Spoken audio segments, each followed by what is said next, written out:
ഏവർക്കും അബിക talks and music ചാനലിലേക്ക് സ്വാഗതം. ഞാൻ നിങ്ങളുടെ ജിൻസിയാണ്. BP പെട്ടെന്ന് കുറഞ്ഞോ? അത്യന്തം അപകടമാണ് ഈ അവസ്ഥ. ഈ പാനീയങ്ങൾ വീട്ടിൽ തന്നെ കരുതി വെക്കാം. ആരോഗ്യ സംരക്ഷണത്തിന്റെ കാര്യത്തിൽ ഇന്നത്തെ കാലത്ത് പലരും ശ്രദ്ധിക്കാതെ വിടുന്ന ഒരു രോഗാവസ്ഥയാണ് രക്തസമ്മർദ്ദത്തിന്റെ ഏറ്റക്കുറച്ചിലുകൾ. പലരും ചെയ്യുന്ന ഒരു കാര്യമാണ് BP കുറഞ്ഞു എന്ന് മനസ്സിലാക്കിയ കഞ്ഞിവെള്ളത്തിൽ ഉപ്പിട്ട് കഴിക്കുക എന്നത്. അത് തെറ്റാണെന്നൊന്നും ഞാൻ പറയുന്നില്ല. എന്നാൽ പലപ്പോഴും അത് മാത്രം കൊണ്ട് ആരോഗ്യത്തെ നിസ്സാരമാക്കരുത്. ഉടൻ തന്നെ വൈദ്യസഹായം തേടുക എന്നതാണ് പ്രധാനപ്പെട്ട കാര്യം. എങ്കിലും ചില അവസരങ്ങളിൽ BP കുറഞ്ഞതാണെന്ന് ഉറപ്പായാൽ, അതും പൂർണ്ണമായും ഉറപ്പുണ്ടെങ്കിൽ മാത്രം ചില പാനീയങ്ങൾ വീട്ടിൽ തന്നെ തയ്യാറാക്കി കുടിക്കാവുന്നതുമാണ്.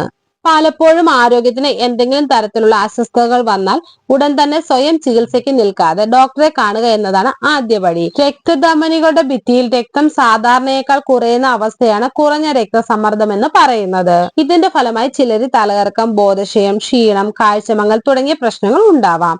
ജീവിതശൈലിയിലെ ചില മാറ്റങ്ങളാണ് ഇതിന് കാരണമാകുന്നത്. എന്നാൽ വീട്ടിൽ ആദ്യപടി എന്ന നിലയ്ക്ക് തയ്യാറാക്കാവുന്ന ചില പാനീയങ്ങളുണ്ട്. അവ എന്തൊക്കെയാണെന്ന് നമുക്ക് നോക്കാം. ഉപ്പിട്ട നാരങ്ങ വെള്ളം. BP കുറഞ്ഞ ഒരു വ്യക്തിക്ക് ആദ്യം നൽകാവുന്നതാണ് ഉപ്പിട്ട നാരങ്ങ വെള്ളം. കാരണം ഇത് ഉന്മേഷദായകവും ജലാംശം നൽകുന്നതുമാണ് എന്നത് തന്നെയാണ് കാര്യം. പലപ്പോഴും കുറഞ്ഞ രക്തസമ്മർദ്ദമുള്ളവർക്ക് ഉപ്പ് രക്തത്തിൽ സോഡിയത്തിന്റെ അളവ് വർദ്ധിപ്പിക്കും. ഇത് ഇലക്ട്രോലൈറ്റുകളെ സന്തുലിതമാക്കുന്നതിനും സഹായിക്കുന്നു. തയ്യാറാക്കാവുന്ന വിധം: ഒരു ഗ്ലാസ് വെള്ളം, ഒരു നാരങ്ങയുടെ നീര്, 1/4 ടീസ്പൂൺ ഉപ്പ് എന്നിവ എടുത്ത് എല്ലാം കൂടി നല്ലതുപോലെ കലർത്തി BP കുറഞ്ഞ വ്യക്തിക്ക് നൽകാവുന്നതാണ്. രക്തസമ്മർദ്ദം വർദ്ധിക്കാൻ ഇത് ദിവസത്തിൽ 2 തവണ കുടിക്കുന്നതും നല്ലതാണ്. Beetroot juice. ബീട്രൂട്ട് ജ്യൂസിൽ നൈട്രേറ്റുകൾ ധാരാളമായി ഉള്ളതിനാൽ ഇത് നിങ്ങളുടെ രക്തക്കുഴലുകൾക്ക് വികാസം നൽകുകയും രക്തചംക്രമണം മെച്ചപ്പെടുത്താൻ സഹായിക്കുകയും ചെയ്യുന്നു. മാത്രമല്ല, ബീട്രൂട്ട് ജ്യൂസിൽ ഫോളേറ്റ്, പൊട്ടാസ്യം, ഇരുമ്പ് എന്നിവ ഉയർന്ന അളവിൽ അടങ്ങിയതിനാൽ ഇത് ഹൃദയാരോഗ്യത്തെ സഹായിക്കുന്നു. തയ്യാറാക്കുന്ന വിധം: ആദ്യമായി തൊലി കളഞ്ഞ ഒരു ചെറിയ ബീട്രൂട്ട് 1/2 കപ്പ് വെള്ളം ചേർത്ത് എടുക്കുക. പിന്നീട് അതിലേക്ക് അല്പം തേൻ ആവശ്യമെങ്കിൽ ഒഴിച്ച് മിക്സ് ചെയ്ത് അടിച്ചെടുക്കുക. ഇത് രക്തസമ്മർദ്ദത്തെ കൃത്യമാക്കുന്നു. തേങ്ങാവെള്ളം. തേങ്ങാവെള്ളം ജലാംശം മാത്രമല്ല ശരീരത്തിന് നൽകുന്നത് എന്ന കാര്യം ആദ്യം മനസ്സിലാക്കണം. മാത്രമല്ല, ഇവയിൽ രക്തസമ്മർദ്ദം നിയന്ത്രിക്കാനുള്ള ഗുണങ്ങളും ഉണ്ട്. കൂടാതെ ധാരാളം പൊട്ടാസ്യം അടങ്ങിയിരിക്കുന്നു. ശരീരത്തെ ക്ഷീണത്തിൽ നിന്ന് മുക്തമാക്കുന്നത് മാത്രമല്ല, ആരോഗ്യത്തോടെ മുന്നോട്ട് പോകുന്നതിനും സഹായിക്കുന്നു. മികച്ച ഒരു പാനീയമാണ് എന്നതിൽ സംശയം വേണ്ട. തേങ്ങാവെള്ളത്തിൽ ആവശ്യമെങ്കിൽ അല്പം ഉപ്പ് ചേർത്ത് കുടിക്കാവുന്നതുമാണ്. ക്യാരറ്റ് ഇഞ്ചി ജ്യൂസ്. ക്യാരറ്റ് ജ്യൂസിൽ വൈറ്റമിനുകൾ, ധാതുക്കൾ, ആന്റി ഓക്സിഡന്റുകൾ എന്നിവ ധാരാളം ഉള്ളതിനാൽ ഇത് നിങ്ങളുടെ രക്തചംക്രമണത്തെ മികച്ചതാക്കുന്നു. മാത്രമല്ല, ഇതിനോടൊപ്പം ഇഞ്ചി ചേരുമ്പോൾ ഇത് ഗുണപ്രദമായ എല്ലാ മാറ്റങ്ങളും നൽകുന്നു. അതിനായി അല്പം വലുപ്പമുള്ള 2 ക്യാരറ്റ് എടുത്ത് അതിലേക്ക് ഒരു ചെറിയ കഷ്ണം ഇഞ്ചി ചേർക്കുക. ഇത് നല്ലതുപോലെ അടിച്ചെടുത്ത് അരിച്ചു കുടിച്ചാൽ രക്തസമ്മർദ്ദത്തെ കൃത്യമാക്കാൻ സാധിക്കുന്നതാണ്. മാതള നാരങ്ങ ജ്യൂസ്. ആരോഗ്യത്തിന്റെ കാര്യത്തിൽ രണ്ടാമതൊന്നും ചിന്തിക്കാതെ ഉപയോഗിക്കാൻ പറ്റിയതാണ് മാതള നാരങ്ങ ജ്യൂസ്.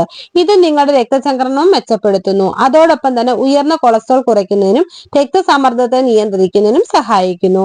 ഹൃദയാരോഗ്യത്തെ സംരക്ഷിക്കുന്ന കാര്യത്തിൽ മാതള നാരങ്ങ ജ്യൂസ് എന്തുകൊണ്ടും മികച്ച ഒന്നാണ്. തുളസി വെള്ളം.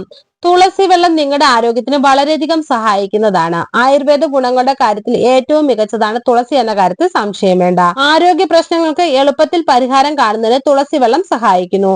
രക്തസമ്മർദ്ദം കുറഞ്ഞാൽ ഉടൻ തന്നെ അല്പം തുളസി വെള്ളമോ അല്ലെങ്കിൽ തുളസി ഇട്ട ചായ കുടിക്കാവുന്നതാണ്. ഇത് കുടിക്കുന്നതിലൂടെ നിങ്ങളുടെ ആരോഗ്യത്തിന് തുളസി വെള്ളം അമൃതിന്റെ ഗുണം ചെയ്യുന്നു. രക്തസമ്മർദ്ദം കുറയുന്ന അവസ്ഥയെ രോഗികൾക്ക് തുളസി വെള്ളം സ്ഥിരമായി കൊടുക്കുന്നത് എന്തുകൊണ്ടും നല്ലതാണ്. ഇത് നിങ്ങളുടെ രക്തസമ്മർദ്ദം നിയന്ത്രണ വിധേയമാക്കുന്നു. ആരോഗ്യത്തിന് വെല്ലുവിളി ഉയർത്തുന്ന ഈ അവസ്ഥകൾക്ക് പരിഹാരം കാണുന്നതിന് വേണ്ടി നമുക്ക് തുളസി വെള്ളം രോഗികൾക്ക് കൊടുക്കാവുന്നതാണ്. ഇരട്ടി മധുരം. ഇരട്ടി മധുരം കഴിക്കുന്നതിലൂടെ നിങ്ങൾക്ക് കുറഞ്ഞ സമ്മർദ്ദത്തെ കുറയ്ക്കാൻ സാധിക്കുന്നു. ഇതിന്റെ പേര് രക്തസമ്മർദ്ദത്തെ പൂർണ്ണമായും ഇല്ലാതാക്കുന്നതിന് സഹായിക്കുന്നു. ഇരട്ടി മധുരം ചായ ഉണ്ടാക്കി കഴിക്കുന്നതിലൂടെ നിങ്ങളുടെ കുറഞ്ഞ BP ഇല്ലാതാക്കുന്നു. ശരീരത്തിന്റെ ശേഷി വർദ്ധിപ്പിക്കുന്നതിനുള്ള കഴിവും ഇരട്ടി മധുരത്തിനുണ്ട്. അതുകൊണ്ട് തന്നെ ഇതേ അവസ്ഥയിൽ നിങ്ങൾക്ക് പരിഹാരം കാണുന്നതിന് വേണ്ടി ഇരട്ടി മധുരം സ്ഥിരമാക്കാം. ഇരട്ടി മധുരം കഴിക്കുന്നതിലൂടെ ഇത് നിങ്ങളുടെ മറ്റു പല രോഗങ്ങൾക്കും പരിഹാരം കാണുന്നു. ഈ വീഡിയോ പൊതുജനങ്ങൾക്കായി ഷെയർ ചെയ്യുക. നിങ്ങൾക്ക് ഈ വീഡിയോ ഇഷ്ടമായാൽ ലൈക്ക് ചെയ്യുക, ഷെയർ ചെയ്യുക. എന്റെ ചാനൽ സബ്സ്ക്രൈബ് ചെയ്യുക. മറ്റൊരു വീഡിയോയുമായി വീണ്ടും കാണാം. ബൈ. Thank you.